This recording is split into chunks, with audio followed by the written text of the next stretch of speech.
What degree does knowing something matter in a world where all of information is immediately available? It doesn't matter, is like the reality there.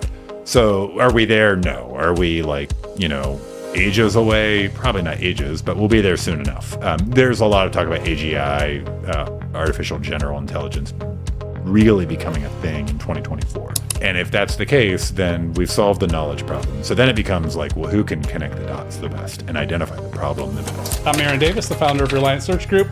We're an executive search and tech staffing firm. I'm here with Rich Theil, founder of the Noble Foundry, and you're also building a product of some sort, all right? Yeah, that's right. We're building a product called Product Forge, so it's actually being spun up as a new business. Nice. And Product Forge, the whole intent here is to reduce the time that it takes to make working software. It takes too long to make working software, so can we make it faster? Yeah. And the Noble Foundry is an Agile coaching business. So obviously you get into that same objective through a consulting practice. Yeah, that's actually what started it. Like, there's this problem. I want to talk about the problem. I'm sure we'll get all the way deeper into that. There's this problem that's existed for a long time. It just takes really long to make software, a long time.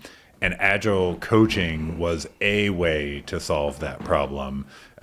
Clearly, what we're doing with Product Forge is directed in that direction with the help of AI along the way. So, Okay. Yeah, that's what we're doing. Yeah, you've said a lot. I've seen some of your content on social media about agility and AI and how those kind of two resources intersect. I guess that you can categorize them into a single resource type. Ideas. They do overlap, right? Yeah. Ideas, right? Yeah. What's your experience been with kind of integrating AI into Agile practices? Yeah, that's a great question. The thing that AI does is fast cycles all of the thinking that you would normally do. So integrating AI into Agile practices means that your Agile practices turn faster.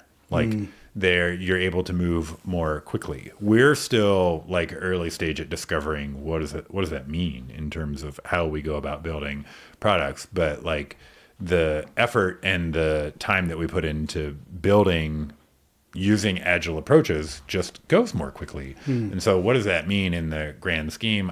We don't know yet. I mean, that's part of what Product Forge is going to help discover. Okay. That's ultimately what we're doing. So, whether it's writing user stories with AI or if it's even writing code with AI, what we're seeing industry-wise, stats-wise, is that developers can get 2.5 times more projects done by leveraging AI in a week.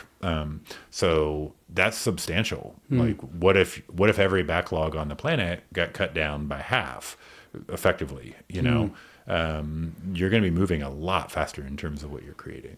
Is it 2.5 times more useful, productive code? That study that I'm quoting there, they try to do a controlled thing, and so what they did is they took this group of developers, I think it was 35 developers, and they put them in a room, and they said, we want you to write this thing. And they put this other group of developers in a different room and said, we want you to write this thing, and also you're allowed to use AI. Interesting. Okay. And so they pitted a large enough base size against each other and said similar skill sets and strengths. Yeah, they balanced for all that stuff. You can never account for all of it. But. No, but whatever. Right, close. At the end of the day, it was 2.5 times the rate. And the project was something substantial. It was build a web server with was it with JavaScript or something? It was a heavy like that? lift. Yeah, it was a heavier lift than just make a web page or whatever. So it was substantial, and we're seeing that in other places too. So it's not like it's an independent, isolated thing. It's happening pretty regularly. That changes the way that we think about all sorts of things. And we're at the beginning stages. In a year, it's not going to look like this. It's going to be faster.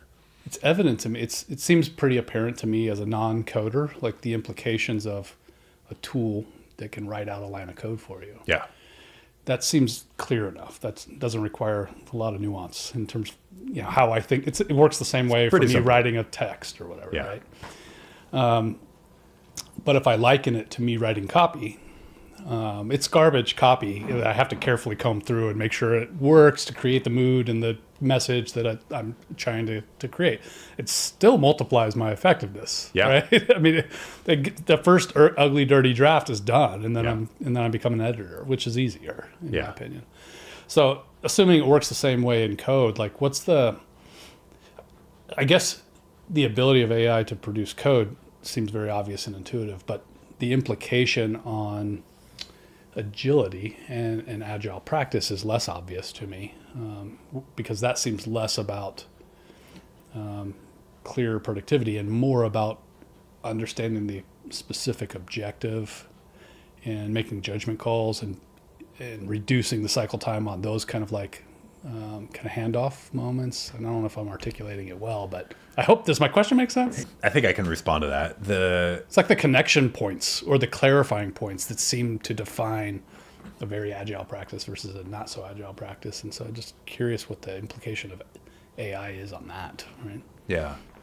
I think one of the things that Agile has become is a process. We as humans tend to do this thing where we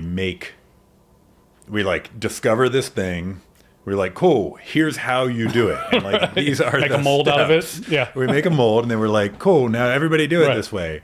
And now we've made this philosophical ideal concept into a mold. Yeah, and it doesn't work. Yeah. Like it hasn't worked since the beginning of time, and that stinks. And so what we end up doing is like trying to apply that same sort of process thinking around like what does it mean to be agile when being agile has nothing to do with any of that process stuff. Like you don't need when I coach teams, it's like I tell them these things are all crutches. Once we get past these things, you shouldn't even need them anymore. You should be able to run independent of all this process, of all this like stand up and retro and refinement and like all these things with all the handoffs and all that stuff. All that stuff should go away.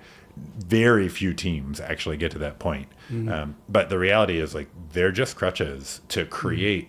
Take what we're doing with Product Forge. We're gonna have a really small team. We don't need to like in everything that we're doing. We can be pretty smart about just sharing information, moving quickly, changing directions, like all of that. Which for me, that's the heart of what Agile is about. Is like we have the ability to change and adapt to what's going in the market and what's going on in the market, and the way that AI enables that. To circle back to like what I think your original question was, is like. Well, now you can build the thing, test the thing in the market in half the time, let's say. That lets you learn from a business standpoint in half the time. So then you can adjust just as quickly. So if that makes sense. I don't know if I... Yeah, it did. I was thinking about all that, but. A former life. I was one of the leaders in a software practice. And we would have stand-ups of various sorts and identify blockers. And in one... period, we would do a daily stand-up where we would talk about things we did, things we're doing, blockers. And I remember it occurring to me even then that why did anybody wait from 3 p.m. until 9 a.m. to identify a blocker? Yeah. Like, so wait, you did what? You just stared at it and were scared for those 3 hours in between or whatever? Like, so I get what you're saying. Like these kind of ceremonies, as you call it or whatever, they should just create habits and then not dependencies, right? Yeah, they're crutches. Like the reality is that thing that we do at the end of end of stand-up where we talk about those blockers should have been dealt with at 3:15. That's right. The day before. As soon as you realize that you're stalled, or you got some feedback on something, do you have to wait for a retro to do it, or can you just say, like, I don't know, that's not working? Yeah, right? Like in the moment. Can we change it? Right. So it's a shame. Yeah. But it's a human thing. It's not just an Agile thing. Yeah. It's just like we all have our domains that we're playing in. Well, and we all, everybody who is somehow responsible for being a coach or a leader in the application of an agile practice they're all called Scrum Masters. And Scrum's this very kind of specific thing, and agility is more this conceptual thing. So it's funny how I think it's just human. All of those ideals, these like concepts, are kind of created to combat the very natural behaviors that we have for normal human reasons, and then they all get hijacked and treated exactly that way. Yeah, we do it in absolutely everything. Absolutely everything. It's just part of the way that humans think for whatever reason. Yeah, why do we have to work so hard against human nature to be productive? I think, that's a very good question. So much psyops and just like getting ourselves to produce good results. Right? I may regret saying this on a podcast, but I think we're like inherently lazy. Like we try to find the easiest path, maybe the most energy conserving path is a nicer way to say what I'm saying. Yeah, lazy sounds derogatory, but it's a great thing, right? Like, yeah. Like we're trying to find the easiest way to get there. And it's just, we don't count the trade-off costs along the way. And I don't know why humans check out a bit. Maybe it's the same like energy conserving path, but like part of what some of that ends up producing. I'm not saying Agile produces this or Scrum produces it, but it is possible in today's work environment to like completely check out and just like do the things that you're supposed to do. Quiet quitting or whatever you want to call it. But like, that's weird that somebody started saying that as of late, as if people haven't been doing that for 100 years. Yeah. Right? Yeah. Well, it's got a label now, so we can talk about it, I guess. I don't know. I had an old boss. Don't forget your train of thought, because I want to. Okay. But remind me to tell you about my old boss, the Great American Standoff, or whatever he used to call it.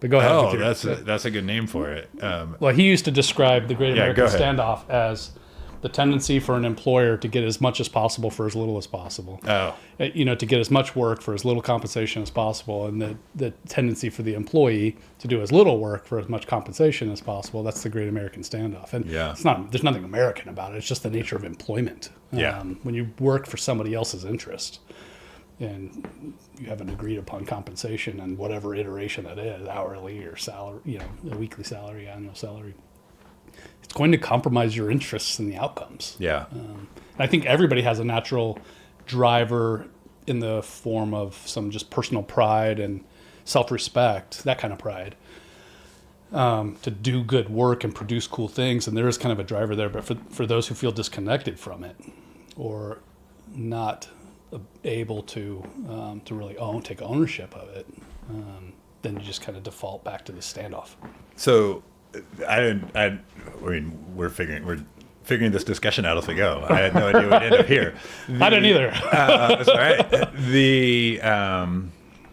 I've done a lot of coaching, and one of the problems that I've hit, and I came from Crossroads, a nonprofit in Cincinnati. I saw that. Yeah, so huge organization. You got 30-some thousand members of that church. Yeah. 400 people on staff, 70-some people on your staff. Yeah. When you're running the tech organization. Yeah. That's a big so operation. I led IT there. And I tend to think of church as I grew up in it. It's this very rinky-dink thing, but that's a huge enterprise. Yeah, everybody thinks like, well, my grandma's church. That's like what they this actually ain't your think. grandma's church. But this is not your grandma's church. This is like the most entrepreneurial, driven, like focused, gonna make things happen environment, that you're going to encounter. But one of the huge benefits of working in the nonprofit space, and at Crossroads in particular for me, was that like the purpose and the vision behind that work was really clear. And I've worked with so many clients, I will speak in really broad terms,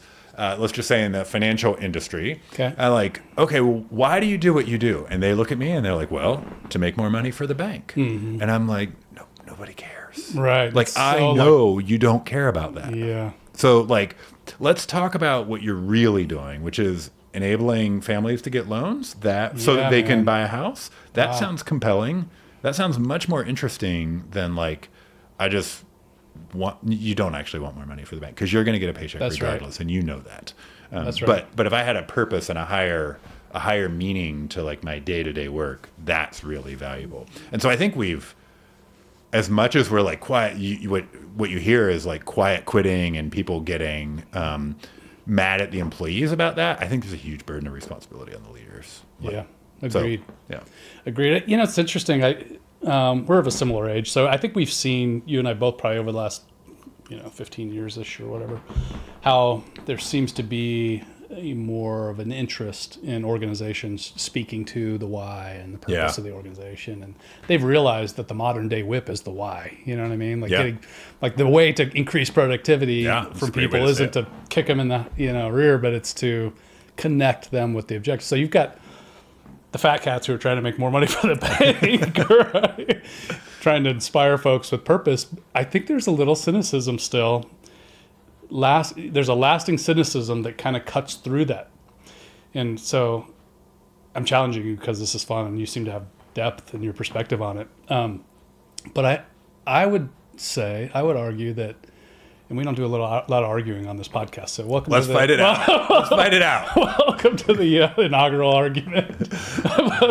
But I would say there's still it's hard, or there's still kind of a lasting resistance to the idea, because I've observed this too in like large enterprises. There's a lasting resistance to purposes as defined by the enterprise, because we see them as things that leaders are doing to get more productivity out of us. Yeah. And so there's a little resistance just when it feels like a push as opposed to a sincere, like, this is what we're about. Because when we're doing quarterly reviews and we're going over these, metrics and whatever, and at the same time we're talking about our member or we're talking about our customer or whatever, there's a disconnect in those things. I say all that just to point back to one of the outcomes, I think, in really effective build processes or productive teams, and I'm thinking in particular of software. Agile or whatever. Yeah. Right, that's right. Is that you're more likely to see your work product useful. And I think one of the most exhausting, demoralizing, unmotivating, unenergizing things is to produce code that never gets deployed, or produce code that gets deployed and never used. This feature you put in, nobody's ever using it. Yeah. Right?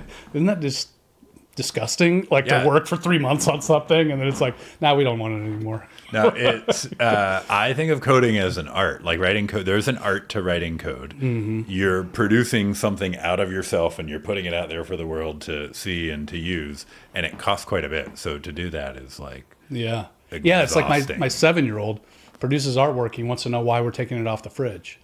And my wife was smart. She said, well, so we can make room for the new stuff. Yeah. But no artist wants to feel like their art isn't valuable. You know what I mean? Well, my oldest daughter is 22 years old. She's studying piano pedagogy and performance. Oh, wow. Okay. And so we have lots of conversations about this. It's very clear that when she's playing, and she's quite good, when she's playing, she's putting a piece of herself on display in a way that is almost unfair to her.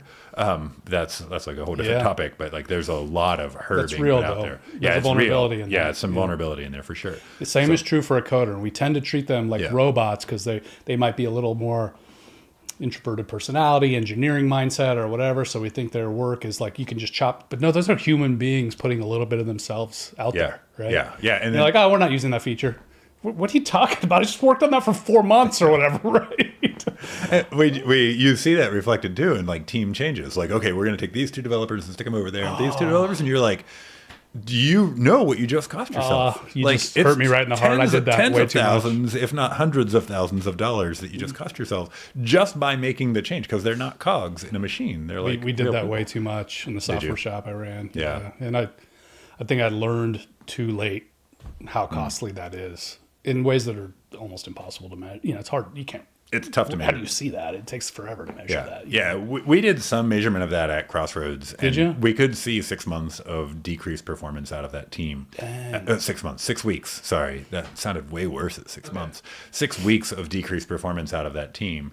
And, it would recover to normal, which is like, did you really get more out of this or not? Like, I don't know. It's an expensive... can be an expensive thing. It can be right to do it too, right? But it can be an expensive. We were a consulting practice. It was often customer driven. We didn't have a lot of control over it, but we learned later in my tenure there how important it was to take all the control we could over that and retain teams together. And it was too late. It was, unfortunately, we paid attention to it too late, in my opinion. Yeah. That's an interesting observation. Yeah, they're artists, right? And they're artists. You just you disengage, don't pay attention while they're performing. That's hurtful too. Yeah. I've taken this kind of everywhere. Can I change the subject? I want to go back to Product Forge. Product Forge, yeah. Can we talk about that a little bit? We can get to AI. We can bridge the AI thing back on this. Okay, cool. Yeah. Because what is, you take me where you want to go. Well, there was a lingering curiosity there. I'd like to understand a little bit better what the product is that you're building. Can we talk about it? Sure. Okay. Yeah, absolutely. It's easiest to talk about with the problem. So can I talk about the problem? Yeah. I joined P&G in 1998. When I joined in 98, I worked there for a while. And then at some point I had a senior-ish leader, marketing director come to me and say, like, you will deliver this project in this amount of time. And it's going to cost you this much. And these are your people. And this is the scope. And I'm like, Where'd you get that? First off, I'm like 5 in my career years, you know, so I don't know anything, and no offense. And I'm like, this not how this works, man. Mm-hmm. It's like there's a lot more that goes into this than that. So frustrating. Yeah. So then I go to Crossroads and I'm leading IT, and we've got a backlog of work that's easily identified 3-4 years. Like I could literally name these projects that we need to go do that are substantial, like, and overwhelming. And in my coaching, sorry, I want to finish describing the problem. In my coaching, like I haven't yet worked with a team that doesn't have at least 12 months plus, if not like generally 3 to 4 years worth of backlog sitting in front of them. And what that means for the engineering leader, or what it means for the product manager, is like you are avoiding conversations in the hallway, and you're like, you've got business objectives that you're pursuing that you just like, you're straight up not going to get to them. And you have to say, like, it's really cool that you want that thing. I either need $4.2 million to outsource that thing, or you're just going to have to wait 2 years. Do you have $4.2 million? And they're like, no. And so it's just this really frustrating situation where one of the things I'm sure of is that, like, we're not in a situation where we're going to run out of work in the technology space anytime soon. Right. We're probably growing it right now. So we're not going to run out of work. But like that has been the bane of my existence. Like my entire career is watching that problem, being frustrated by it, not knowing what to do about it. And for a while, Agile was, and it remains part of the answer, but it was the answer because it was like the best that we had. You had the waterfall thing. It was like, those projects take 4 years. Then you got Agile. It's like, okay, you're delivering value very quickly if you do it well. You know, you're talking weeks to your first value delivery if you actually crush that. And then AI comes along and it's like, well, actually, if we can do all the right stuff, which is not simple, but if we can do all the right stuff, we can feed the right stuff to the models, and if we can gather the right requirements, we can get those written in the right way and all of that, then we could produce software significantly faster. Example, minor, silly use case. There's this particular, I think I can describe this conceptually. There's this particular tool that I've wanted for years. I wanted to be able to click a button and get my availability off my calendar in a text-only format so that I could email it to you and say, this is when I'm available to do a podcast with you. Okay. And, you know, for years I've wanted this, and I've thought about funding it and buying it. It's not like a big, complicated thing. I literally sat down with generative AI and I wrote it in 2 hours. Okay. You know, I was just like, hey, you do this. And it integrates with Google, and it talks to the Google API, and it pulls it back, and it formats it all nice and beautiful. And the first day I had it, I used it 5 times. Wow. And since then, I've probably used it 500. Wow. It's like so many times that, especially as a consultant, if you work inside a company, folks don't understand this, but I know that you understand it. Like, send me your availability. Click, click. Yep. So a very tiny example, if you really just look at it too closely, you're like, that's not really meaningful and valuable. But if you zoom out some and you're like, wait, that guy just spun up a bunch of software, not a bunch, spun up a little bit of software in 2 hours that he's been staring at that problem for 5 years, and he made that thing go away. What if we could do that, like, really broadly? What if we could do that for enterprises? Like, what if we could find a way, not silly little tools like that, but complex, difficult, challenging things? Like, what if we can learn our way in there? And there's an element to skating to where the puck's going to be here. You know, the world's going to change and evolve over the course of the next, this 2024 is going to be very interesting with what comes out in the AI space. Not because 2023, well, yeah, obviously because 2023 was interesting, but like there are things in development in 2024 that are going to be, I think, mind blowing for many of us still. And so that's what Product Forge is about. Can we shorten that cycle by leveraging Gen AI? Yes, to write code. Yes, to understand what we're trying to build. Those kinds of things. Can we mash all that together and make something from it? So what does it do? Is there a secret sauce? You're not sharing the recipe yet? There's a little bit of that going on, Okay. which is why I'm hesitating to answer your question all the way.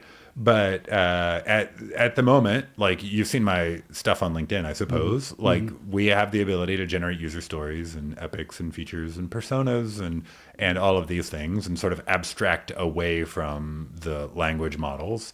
And then you can imagine the ability to write code coming out of, we'll call that context, coming out of that context. So how close are those stories to the stories that the users are telling? So the idea is, of course, to if I understand your question, the idea is that those are they stories for the sake of stories, or are they stories that the users are telling? They're the stories that the users are telling. Okay, right? They're the like it. Of course, everything should be user centric. So right. I think I'm understanding your question. Yeah, you are. Yeah. I mean, I was just super big picture skeptic. Like, are we just producing stories and epics and whatever? Take the backlog, you take the icebox or whatever, and convert it into this format or whatever. Is that meaningful? But is it? I guess my question is, what part of that work is being collapsed? Yeah. So what I've put out on LinkedIn demonstrates making user stories like really quickly. The one of the challenges with that is that teams actually need to understand those stories. It's not, the goal is not write a story to go back to the process part of this conversation. You really got to write it out of the user's head into the developer's head. Yeah. And so to the extent that you can capture this nuance in the user's head and articulate it as accurately into the developer's head so that they've got a good picture they're writing to or a good vision they're writing to is the trick of a user story in the first place. Yeah. So do you feel, is there any threat that it might compromise any of that, or does it add to that?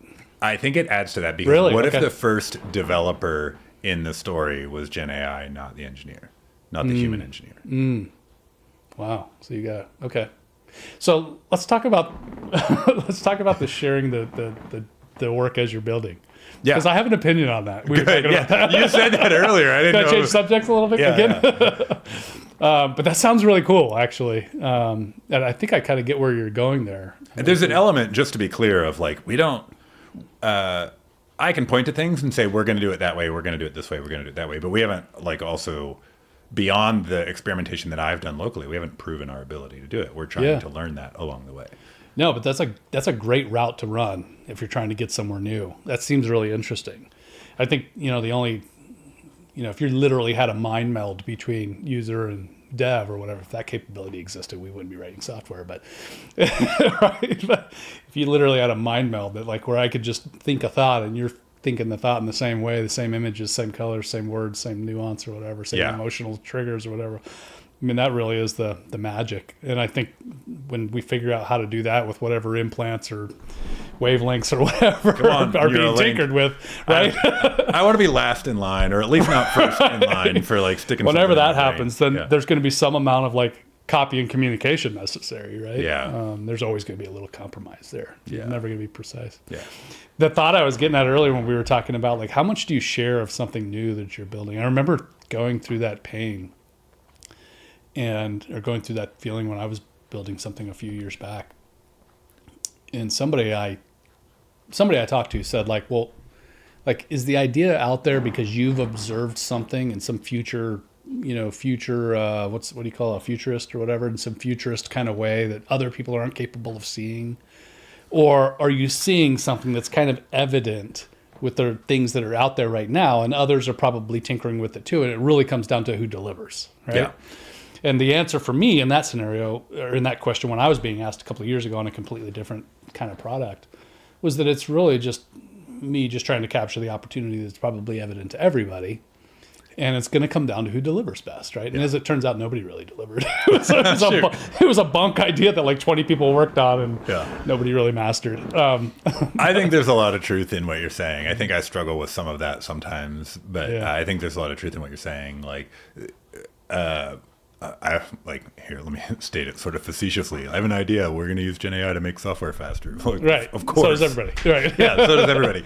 I mean, that's what Copilot is all about. The difference between what we're doing and what Copilot is doing is it's more focused on like automated in the early parts of it, whereas Copilot, I guess you could argue Copilot's automating it, but that's like we're going a step further, you know. That's right. So, and it's not a criticism of Copilot. It's really about detail, attention to detail, execution is really what it comes down to. Yeah, and you mean with respect to delivery of that product? Or Yeah, with, that's right.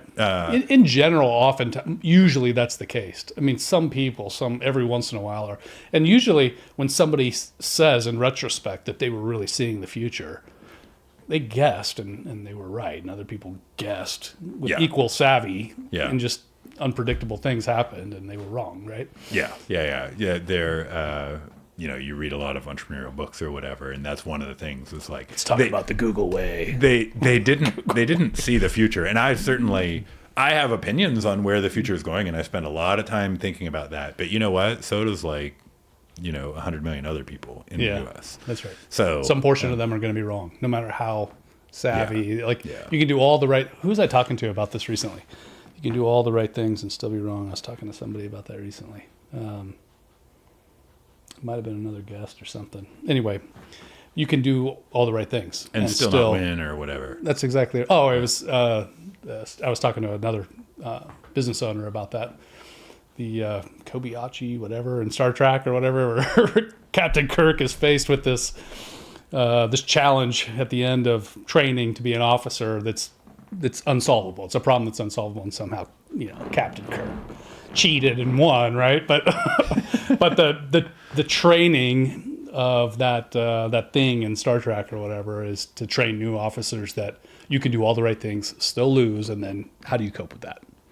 Right? But there's a reality to that as a founder. Yeah, I don't like that, but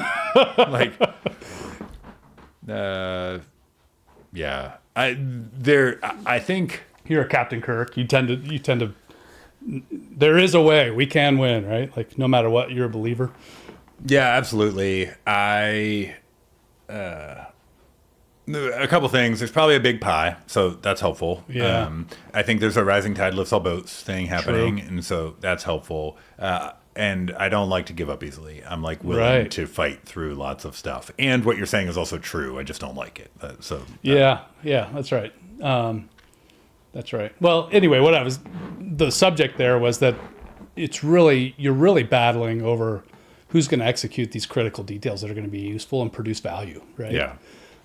As opposed to having some secret sauce. Usually if you have some secret sauce that nobody else can see, they see it. They just don't believe it, right? So there's not a lot of really transformational things, in my observation, that were done in secret and thrived because they were kept secret.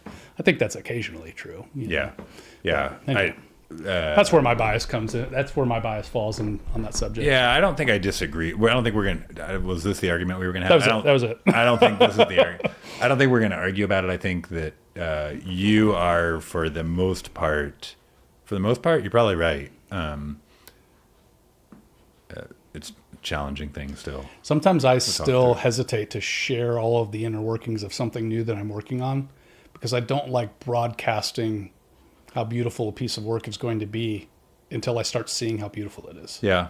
Yeah. And I don't want to talk about all the details of something until they've come to be in a way that I'm imagining them. Yeah. Exactly right. So we know early on we're gonna be sorting some stuff out. So it's gonna be imperfect. And you, as a founder, when I put something out there, I want it to be amazing.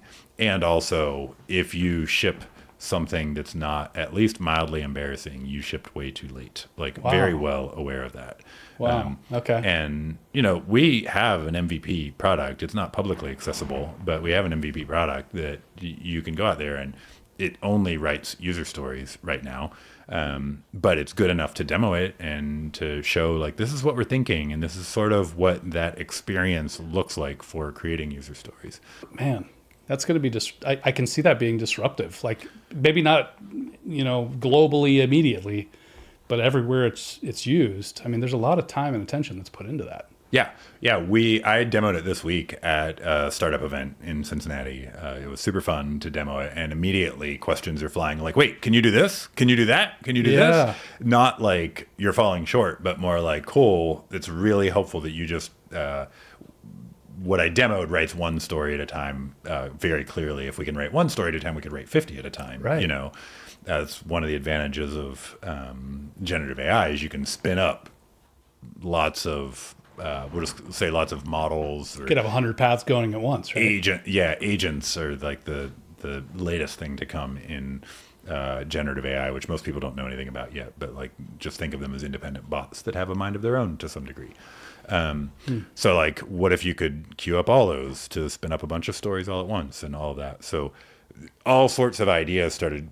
They were really questions, but they were ideas like, could you do this? Could you do that? Like, could you take a spreadsheet and sort this stuff out? Like, so feature ideas ultimately for our product that will fold in there in one way or another soon enough.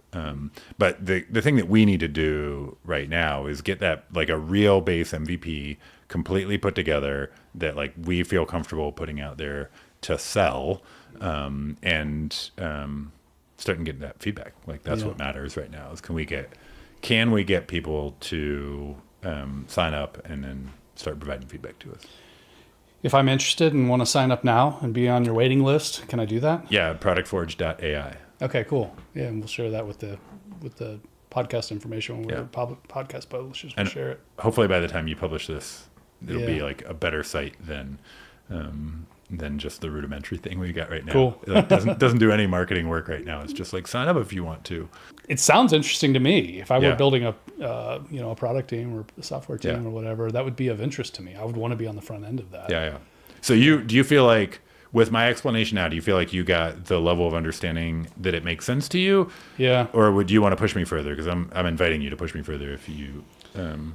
I mean, you're automating the writing of user stories. So what's tricky to me with the question mark that still exists, I can see immediately how that's useful. Because I've hired people whose job it is to write user stories. Yeah. And so that's a lot of dollars, right? That's a lot of time. That's also a lot of like potential confusion or misunderstanding or whatever else. I guess that could still exist with language models and whatever else, but there's a lot of work that goes into that. And so here's how much I understand it and how much it excites me. I feel behind. You feel behind? Yeah, just having heard that makes me feel like I'm behind. Right? And I don't even write software. Right? I'm like, wait, like people are doing that? So I think you're onto something. It sounds really interesting to me. Let me ask you this. What's going to happen to business analysts? And, you're already grinning. You've already answered this question in your head. Like, what's going to happen? Are you really asking, are people going to lose their jobs? Yeah. Absolutely. We are seeing people's jobs be both changed considerably by AI. So absolutely people are losing their jobs, right? The reality though is same question we've been asking for 20 years, 30. I know. Yeah. The reality is a much more. I'm not trying to put all this on you, Rich. Yeah. There's a much more nuanced answer to that question. It's much more complicated than that. I think more people will write software than ever have before. I think that why? Because it's so much more accessible. I haven't written software for 25, 30 years probably. Yeah, and all of a sudden you're back in it. All of a sudden I write some stuff because it's super easy. So that becomes a thing. I think as we develop tools like Product Forge, like more people will have the ability to just write software directly. So they won't need, it's not that the need for engineers will go away. I think the nature of the work that engineers does will be different. I think many of us will move to a more strategic role, like an oversight role with respect to software creation, including the engineers. We'll have to develop skills that have to do with sort of how do we influence and how do we control what these models are doing versus like some of the art of writing code will move up to like what does it mean to architect an application and how do you dance with these models that are off creating and actually writing the software. So the nature of that will change, but at the end of the day, I think the net of that at the end of the day is like we're gonna have everybody's work will be different.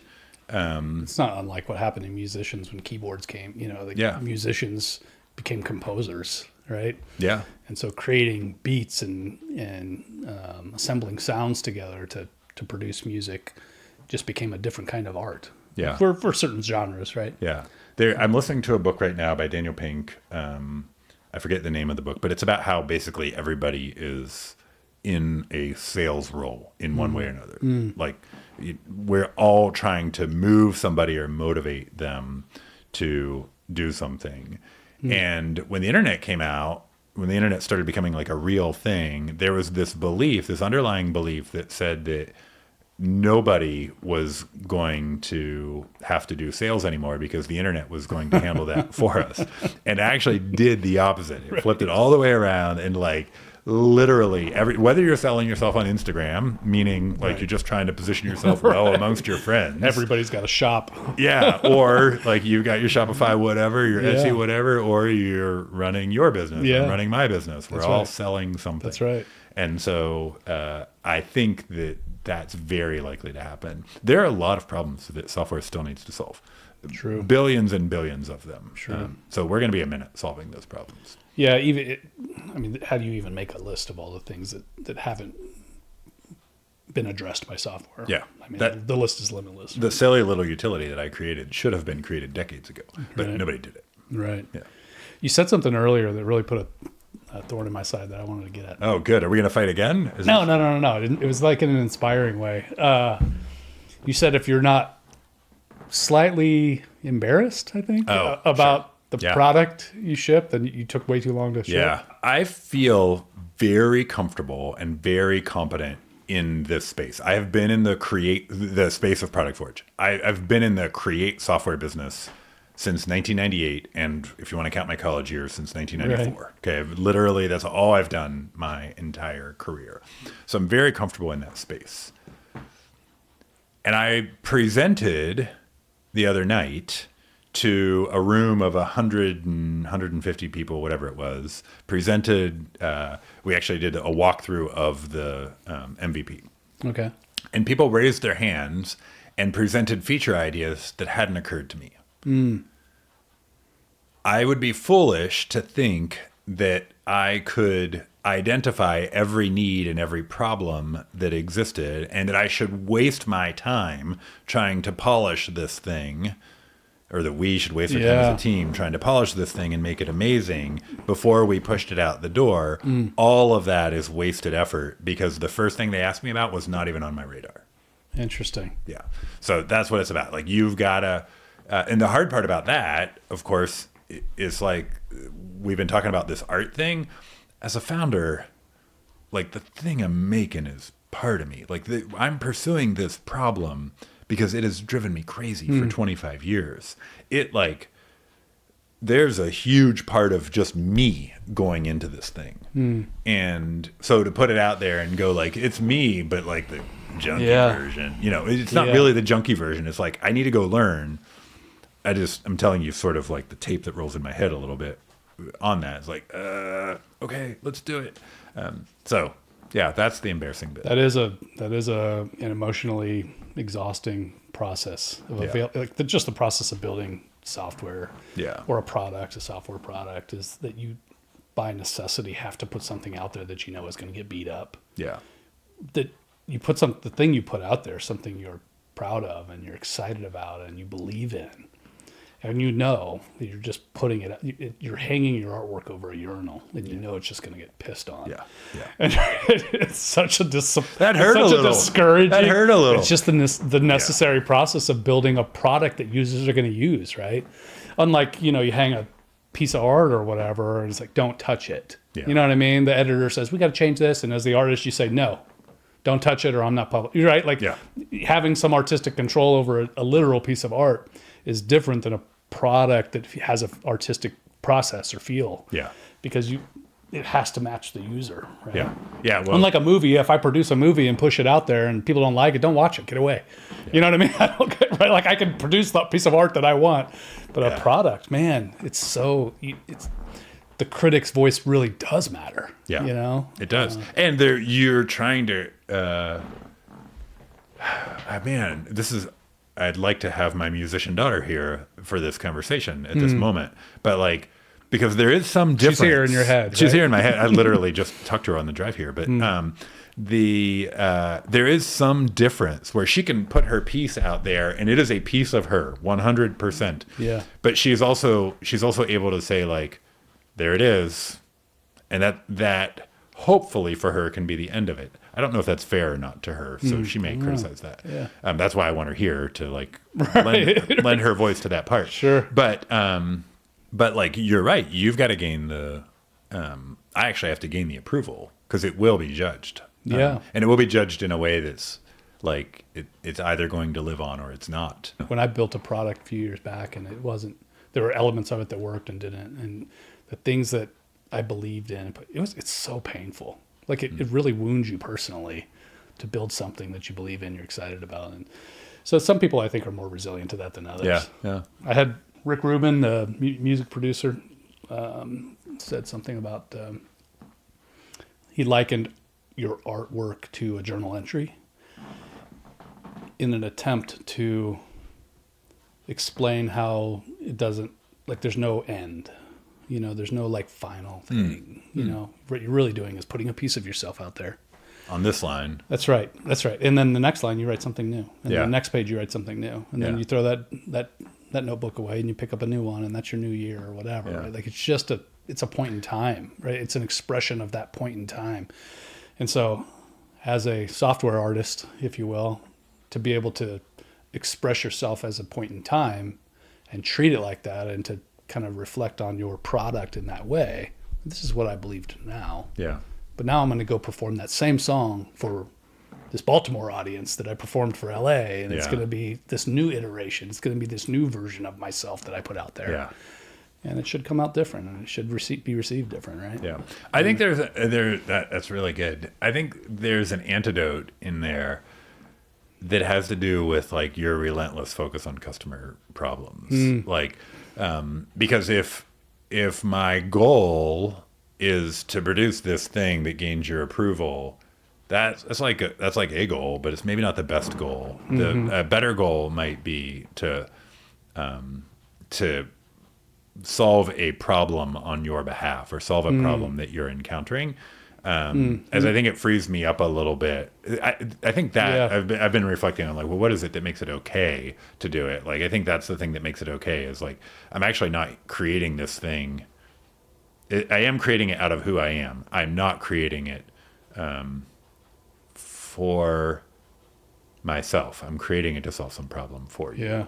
Yeah. So, and you're deep into the philosophy of creation here. Yeah, in a way, you're sorry to get philosophical about software, but your users in it. If you could choose to look at your users as part of your art, if you see your craft or your creation as a solution to an ecosystem problem, right?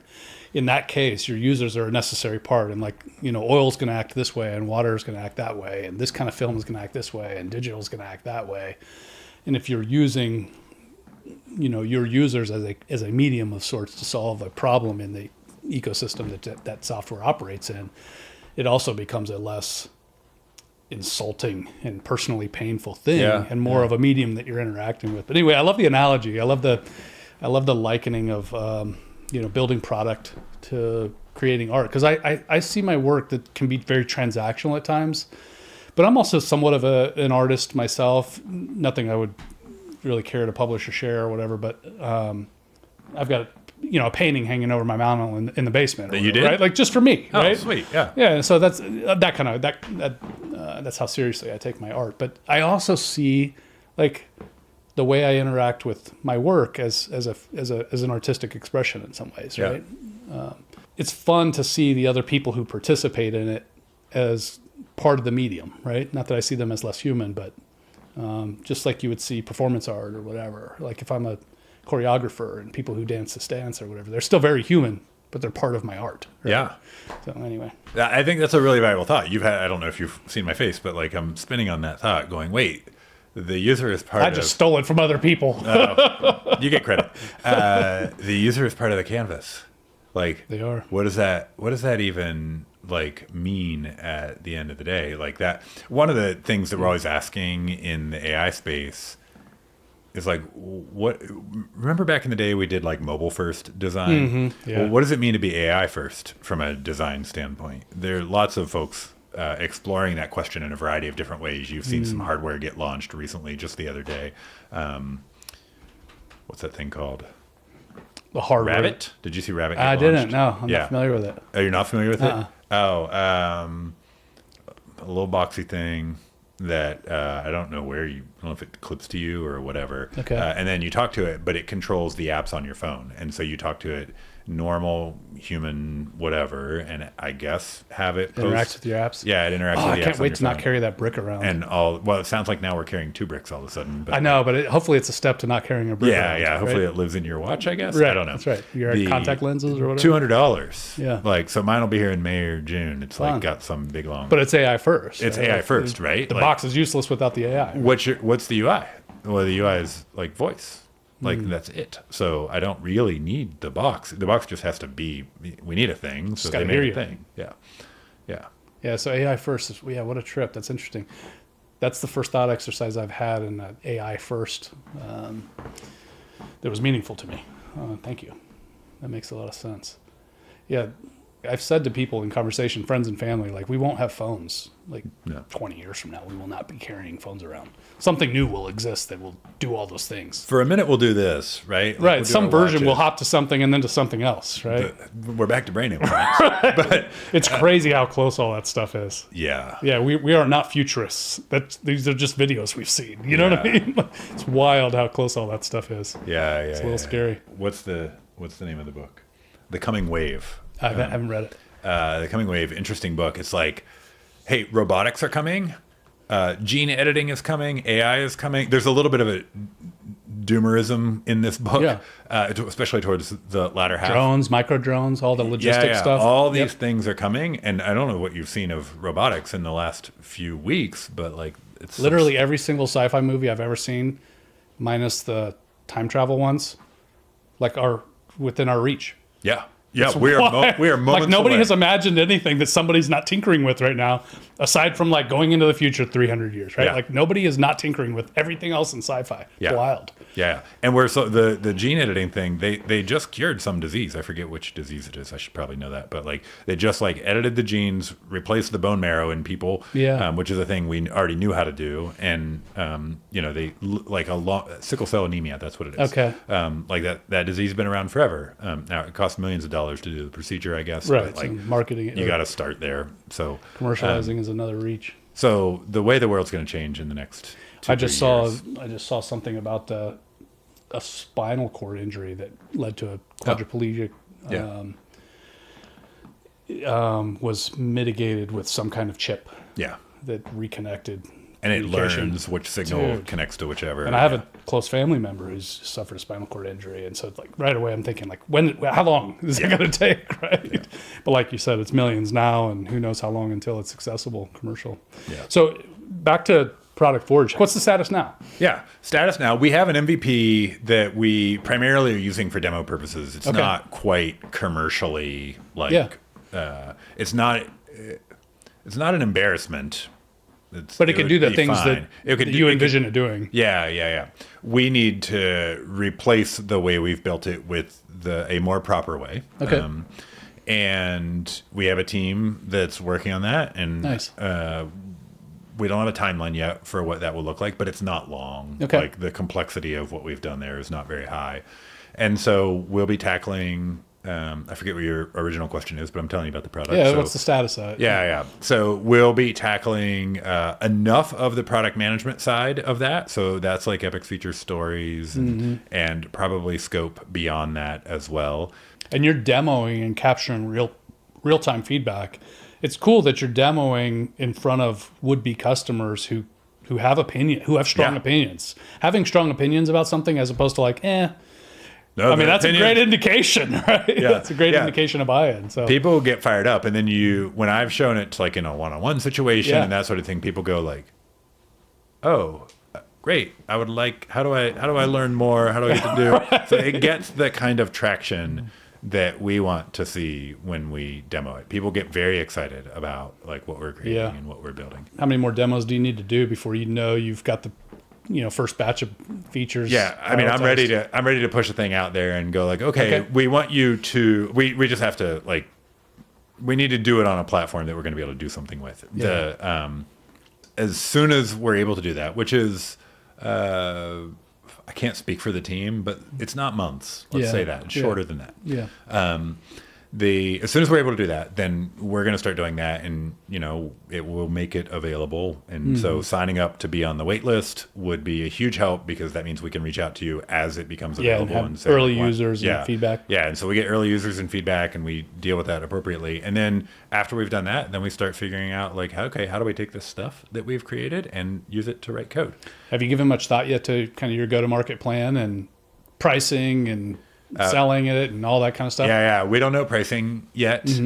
We believe the right target is in the medium-sized business who has some onshore software development, like in-house software development organization going on. We've not chosen, don't know yet if we need to, but not chosen a particular like industry to be in. It's more like it doesn't sound like it really matters. Like whoever's writing software and the question is user stories, right? Yeah, we don't know if it matters yet, and so we need to prove out whether like it will or won't. I think that's really the deciding point in that. Makes sense. So that's kind of where we're at right now. We're being opportunistic about developing relationships with what we're calling learning partners.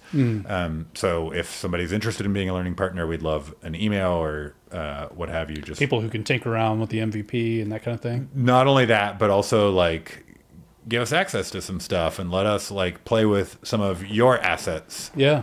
In an effort to serve you. The ideal pitch there has been like, cool, we want access to your stuff, and we'd like to know a realistic project that you won't get to for 12 months because we don't want the time pressure just yet. Gotcha. And let us tackle that project and see what happens. Yeah. And so that's you're doing the work of a cheap intern. Yeah. Right?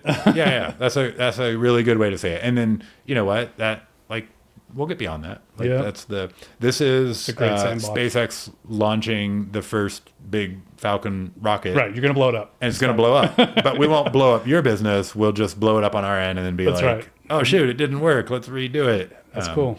Yeah, but they did. They blew that rocket. They knew that rocket was going to blow up. That was okay. Yeah, they were prepared for it. Yeah.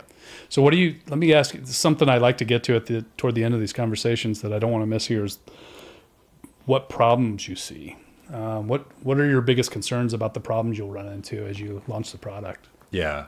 What are your biggest fears? What keeps you up at night? What are you most concerned with? Yeah, like how far can we push generative AI in particular in writing code? Like how far can we take that? There's a lot of work being done in the open source space right now around that topic. So that's like a technical concern that I've got. Like how far can we push that? We got a lot to learn. So when you push a product like this out, you've got to create value pretty quickly. We can't take a long time to understand your environment and get to know it and like then turn around and produce, let's just say, a valuable user story. But it's actually one of the problems with one of the challenges with generative AI is like, can you identify the right context to feed to the generative AI to get the thing that you're trying to get out of it? And so can we, with what's the least amount of effort we can ask you as a customer to do to create something valuable for you in the immediate? Like we're not planning, hopefully expectations are not that you will deliver entire projects in the first 15 minutes. Like that seems like higher than what expectations would be right now. Maybe we'll get there, but like, can we deliver user stories in the first 10 minutes that are like valuable and full of the content that you would expect them to be full of? Yeah, that's a great question. Yeah. Nobody wants to let you in just to come mess around. No. Right? They don't have time for that. I don't want to pay you $6 unless I know it's going to be valuable, right? I don't want to get my credit card out of my pocket unless I know it's going to produce something valuable, right? So how consistent are user stories? Like the way they're drafted, produced, and like, is there enough consistency across obviously companies? They're not universally exact, but are they consistent enough between, ABC Enterprise and XYZ Corp. Yeah. You know? Yeah, they're consistent enough. There are standards. There's this Gherkin format thing, and there's like the standard. I don't know what the non-Gherkin stuff is, but like most people do the non-Gherkin stuff. But it's something close to it anyway. Right? Yeah. So, you know, a story has a title and a description and acceptance criteria, and I coach my team staff implementation notes. That problem is solvable, meaning if you want XYZ, like, great, we know how to help you get XYZ. Like, we can help you produce XYZ. Close enough, though. You can start with a default and have an editable field here or there. And Yeah, those are not going to be the problems you run into. Yeah, and we're also not under the belief that we'll solve 100% of the problem from the very beginning. Like, the reality is, if we could save 80%, and it was solid, you know, we like pretty consistently get 80%. We think people will find that valuable. You know, we need to prove that, but like, we think people will find that valuable. 6 months ago, so I saw this very popular social media post. Somebody said, is software going to, you know, be automated overnight? Well, the customer still needs to know exactly what they want and be able to communicate it. So, and it sounds like you guys are addressing exactly that, right? Or some element of it, right? Yeah, the new skill. I'm seeing this in multiple books that I've read, and multiple sort of like frontline thinkers. The new skill is, can you not for product people, but for humans. Is who's going to be the best at identifying what the actual problem is, and then be able to go from there. Think not to take us back down the philosophical path, but like, think about knowledge. Like, it does completely abstracted and philosophical here, but like, to what degree does epistemology here? to what degree does knowing something matter in a world where all of information is immediately available? It doesn't matter. Or functionally all, Yeah, it doesn't matter, is like the reality there. So are we there? No. Are we like, you know, ages away? Probably not ages, but we'll be there soon enough. There's a lot of talk about AGI, artificial general intelligence, really becoming a thing in 2024.